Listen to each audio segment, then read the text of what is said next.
Veja agora nesse vídeo toda a verdade sobre o rio Éufrates e como esse conflito em Israel foi totalmente previsto na Bíblia.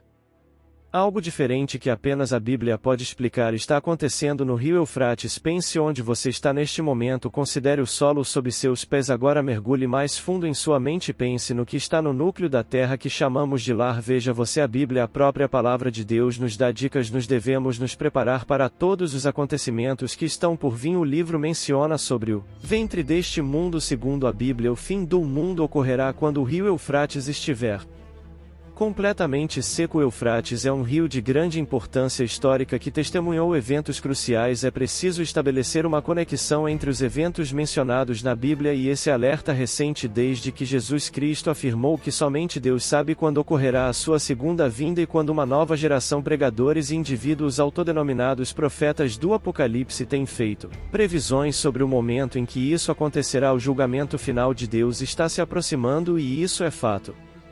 Nas últimas semanas, os profetas nos apresentaram novas razões para acreditar que o fim do mundo está próximo. Essas profecias geraram debates intensos nas redes sociais, grupos de estudo bíblico e igrejas. Para entendermos o motivo de todos estarem tão assustados, será preciso analisar a história assustadora sobre o rio Eufrates. Amém. Antes de começarmos, confira o link no comentário fixado. Temos um e-book completo com todas as 250 questões mais difíceis da Bíblia respondidas baseadas na Bíblia. Além de você adquirir conhecimento comprando nosso e-book, nos ajuda a manter a pregação através desse canal. Amém. Dando continuidade, muitas culturas cresceram e prosperaram ao longo do Eufrates, especialmente no passado. Um dos grupos mais importantes na região foi o Reino Mesopotâmico. A Mesopotâmia estava situada na antiga terra fértil entre os rios Tigre e Eufrates. Essa região do mundo é atualmente localizada no Iraque. O rio Eufrates é o mais longo da Ásia Ocidental, estendendo-se por 2.700 quilômetros. Sua nascente está localizada no leste da Turquia e ele flui até o Golfo Pérsico. Ao longo do seu curso, o rio atravessa o Iraque, a Síria e a Turquia. Por milhares de anos, as pessoas mudaram a maior parte das terras ao redor do Eufrates. A maior parte da água do rio Eufrates é proveniente de chuvas e do derretimento da neve, resultando em seus fluxos maiores nos meses de abril e maio. Essa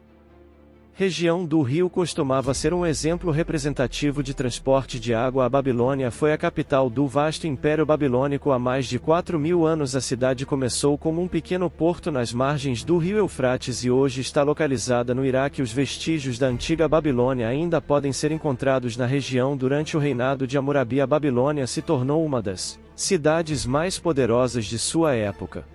As fronteiras do Sudoeste Asiático foram alteradas quando o Tratado de Lausanne foi assinado em 1923. Esse tratado marcou a divisão do Império Otomano após a Primeira Guerra Mundial. O tratado determina que os três países situados ao longo do rio Eufrates, a Turquia, a Síria e Iraque, deveriam chegar a um acordo sobre o uso da água do rio e a construção de infraestrutura hidráulica. O acordo de 1946 estipulou que a Turquia deveria notificar caso o Iraque mudasse qualquer alteração no fluxo do sistema dos rios Tigre e Eufrates. Além disso, o Iraque obteve permissão para construir represas no território turco controlando o fluxo do rio Eufrates. Nos anos 1970, a Turquia deu início ao projeto Sudeste da Anatólia, conhecido como GAP. Esse projeto ambicioso tinha como objetivo aproveitar as águas dos rios Tigre e Eufrates para fins de segurança, geração de energia hidrelétrica e impulso à economia na região sudeste do país. As primeiras represas construídas no rio Eufrates foram a represa de Kebana,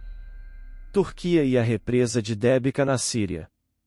No mesmo ano, em 1975, no entanto, nesse mesmo período ocorreu uma seca muito severa na região, resultando em uma diminuição significativa do fluxo de água que chegava ao Iraque pelos rios. Em 1973, o volume de água era de 59 km cúbicos, enquanto em 1975 havia apenas 4 km cúbicos disponíveis. Devido à situação mencionada, o Iraque ameaçou bombardear a represa de Térmica, gerando uma preocupação global. Por meio de negociações e com a intervenção da Arábia Saudita e da União Soviética, o Iraque e a Síria conseguem chegar a um acordo. A construção de represas e sistemas de autonomia ao longo do Eufrates teve um impacto significativo no meio ambiente e na cultura de cada país situado às suas margens. Desde então, as represas construídas para conectar os rios Eufrates e Tigre resultaram na Destruição de aproximadamente 200 mil pessoas, porém obrigadas a ser deslocadas nos últimos anos. Houve uma redução preocupante no nível de água do rio. A quantidade de água que flui da Turquia para a Síria é atualmente inferior a 200 metros cúbicos por segundo, o que corresponde a menos da metade do previsto pelos dois países em 1987. Fotos recentes, realizadas ao longo das margens do rio Eufrates, revelam uma redução significativa de seu fluxo e uma grande extensão do rio seco, transformando áreas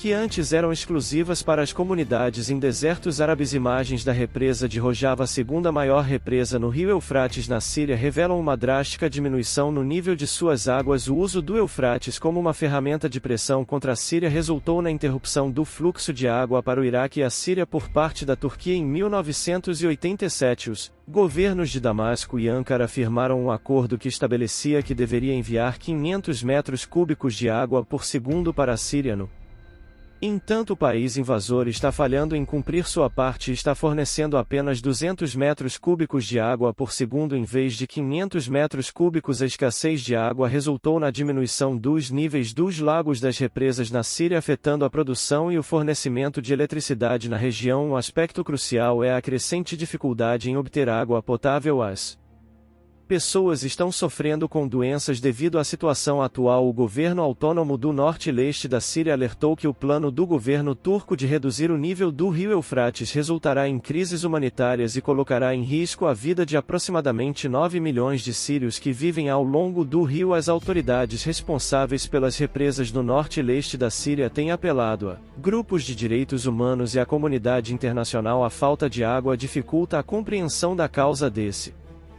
problema. A ONU emitiu um alerta de que as ondas de calor na região do Mediterrâneo se intensificaram diante da falta de respostas claras para o esgotamento do rio. A ansiedade entre as pessoas em relação a essa mudança é palpável, pois acreditam que ela é uma realização das profecias bíblicas. O que mais assusta é a percepção de que as limitações do fim do mundo descrito na Bíblia estão se desdobrando diante de seus olhos. No capítulo 16 do livro do Apocalipse há uma referência ao rio Eufrates. É descrito que o sexto anjo derramou sua taça sobre o grande rio Eufrates e suas águas foram secas, preparando o caminho para os reis do Oriente conforme as normas.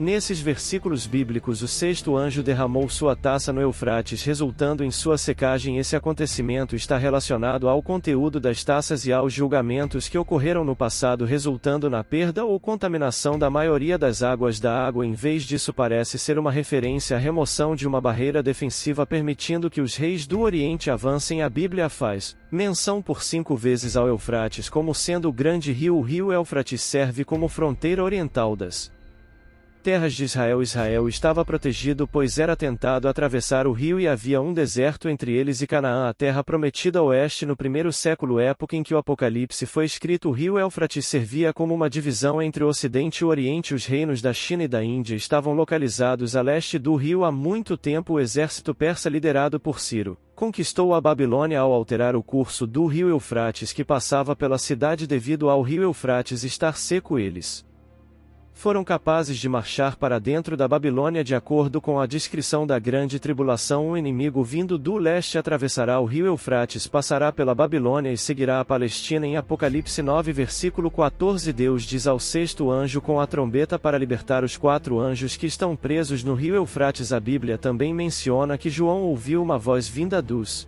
4 chifres do altar de bronze. Essa voz instruiu o sexto anjo com a trombeta a libertar os 4 anjos que estão detidos no Eufrates, que costumava ser a fronteira entre Israel e a Síria. No Apocalipse somos lembrados de que Deus está no controle de tudo, seja permitindo que aconteça ou causando o que acontece nos tempos finais. O mal não poderá escapar das consequências. É considerado que os seres amarrados são demônios, que são anjos que caíram do céu. Eles frequentemente habitam em correntes de trevas sombrias. As pessoas registram que o pecado está relacionado ao vale do Eufrates, onde esses 4 anjos estão aprisionados. Recentemente houve relatos de vozes estranhas surgindo do leito de um rio que está secando. Esses acontecimentos podem ser interpretados como uma forma de fortalecer a ideia de que esse caminho é seguro. Isso torna mais fácil para as pessoas acreditarem que os eventos atuais são um sinal de que Cristo retornará para derrotar seus inimigos e estabelecer seu reino. Celestial. O pastor José Cabuleta, líder do Ministério dos Vigilantes, realizou recentemente uma reunião onde exortou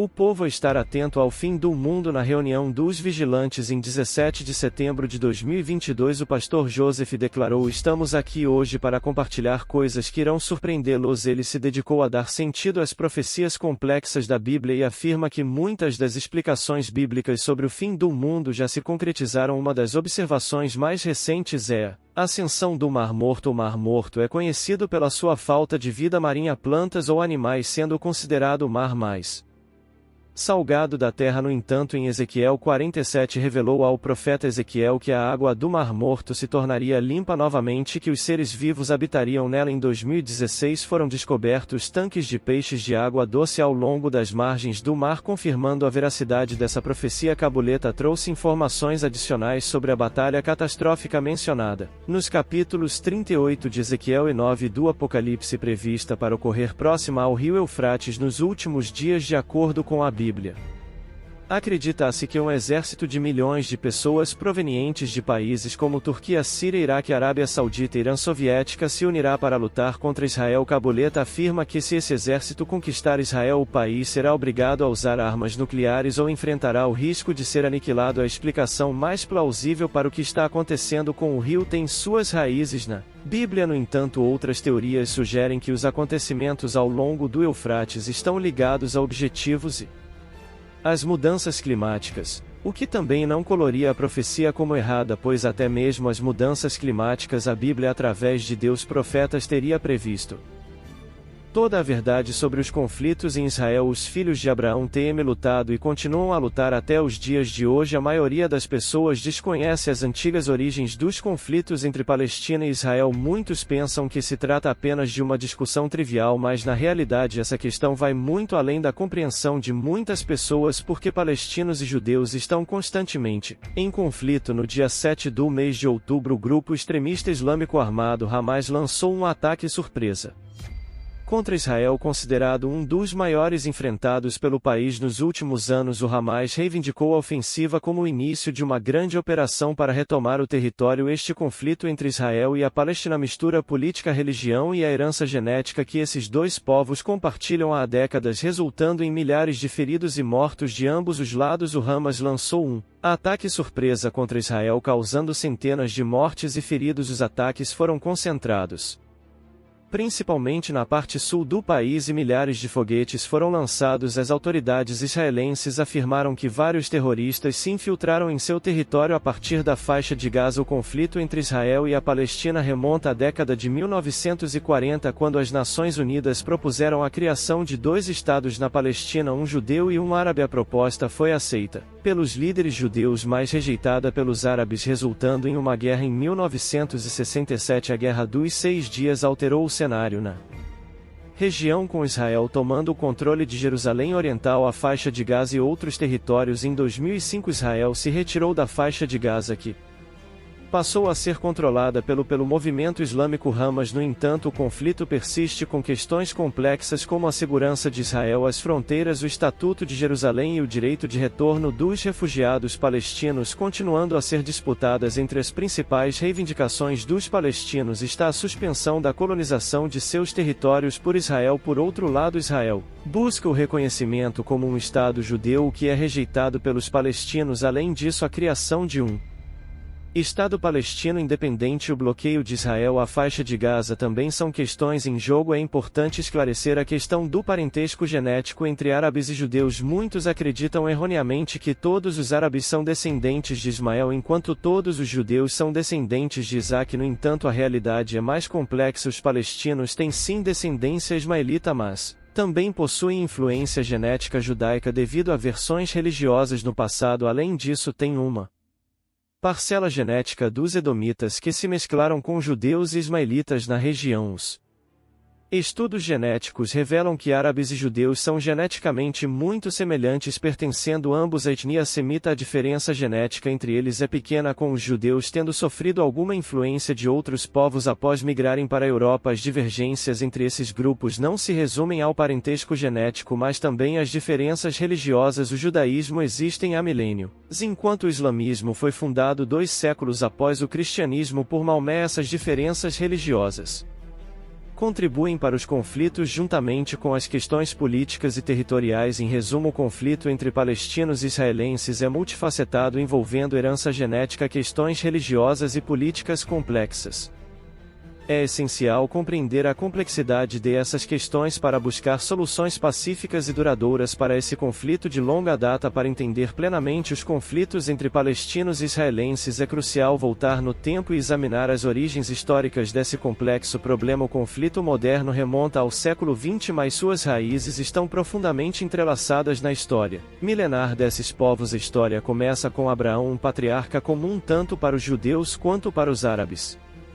Segundo as escrituras religiosas, Abraão é considerado o pai espiritual de ambas as nações. Ele é acreditado como fundador da fé monoteísta que se desenvolveu tanto no judaísmo quanto no islamismo. Os judeus traçam sua linhagem até Isaque, o filho de Abraão, com sua esposa Sara, enquanto os árabes traçam sua linhagem até Ismael, o filho de Abraão, com sua serva Agar. Essa ligação genealógica é um ponto-chave no conflito, pois ambas as partes reivindicam um direito dito histórico à Terra Santa com base em sua conexão com Abraão. A Bíblia relata que Deus fez uma promessa a Abraão prometendo dar-lhe uma terra para seus descendentes. Essa promessa é uma parte essencial das crenças tanto dos judeus quanto dos árabes. Para os judeus, essa promessa é associada à terra de Canaã, que mais tarde se tornou a terra de Israel. Os judeus acreditam que essa promessa divina lhes concede um direito inalienável à Terra Santa. Para os árabes, a promessa divina está ligada à descendência de Ismael, que, segundo a tradição islâmica, foi abençoada por Deus e prometida com uma grande nação. Isso cria uma reivindicação de direito à Terra Santa por parte dos árabes. Essa disputa em torno da promessa divina da terra é uma das raízes profundas do conflito atual, com ambas as partes reivindicando sua herança e seu direito à terra.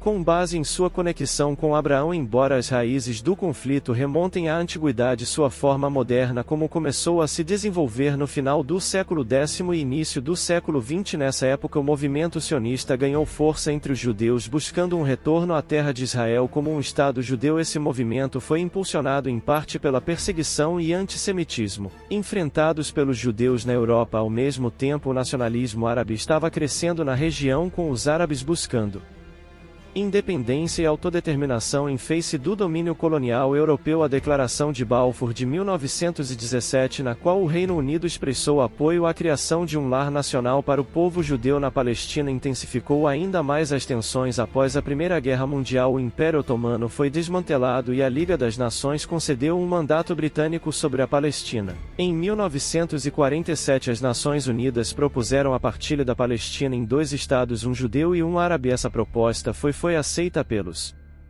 líderes judeus, mas rejeitada pelos árabes, levando à Guerra de 1948. Nesse conflito, Israel declarou sua independência, resultando na criação do Estado de Israel. No entanto, a guerra também resultou em centenas de milhares de refugiados palestinos que fugiram ou foram expulsos de suas terras. Esses refugiados e suas famílias ainda hoje representam uma questão crítica no conflito, com os palestinos buscando o direito de retorno às suas terras. Em 1967, a Guerra dos 6 Dias teve um impacto dramático na região. Israel emergiu como a vitoriosa, tomando o controle da Cisjordânia, Jerusalém Oriental, a faixa de Gaza, as colinas de Golã e o Sinai. A ocupação desses territórios tornou-se uma fonte significativa de tensões e conflitos subsequentes. Desde então, o conflito entre Israel e a Palestina passou por várias fases, incluindo acordos de paz, negociações, mas as questões fundamentais permanecem sem resolução. Questões como fronteiras, o Estatuto de Jerusalém, a situação dos refugiados palestinos e a expansão dos assentamentos israelenses.